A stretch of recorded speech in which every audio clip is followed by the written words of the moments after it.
What's a BMI?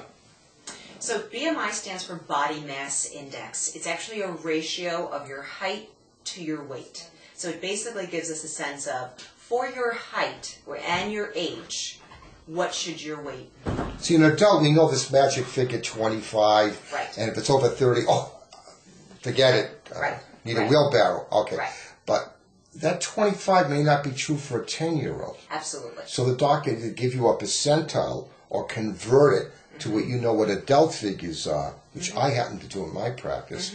And all pediatricians should be doing that. Oh. And if they're not, you should be asking for it. Watching New York State audits adolescent charts regularly, and one of the things they look for if we actually put BMIs, New York State has a very enlightened, especially New York City, head of Department of Health who wants all the calories of all the fast food stuff, and he's doing a terrific job because he's getting people aware. That's half the battle. Absolutely. So that's important.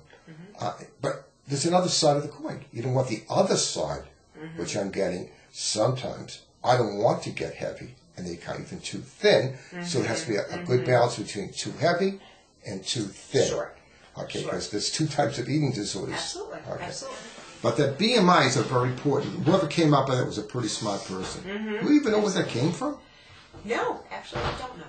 Probably some guy worked at the Department of Health on weekends and put it out there. Because the substitution diet came from some GP in New York City many, many years ago, and he kept handing it out. And I forgot the guy's name, and people don't even know it. And then Weight Watcher people probably picked up on it, and they made billions of dollars, and he probably is now dust someplace. But that was a pretty good idea, because people don't like calories, but they know portion control, and they know we can have a little protein here, a little protein there, but they know the size, the servings.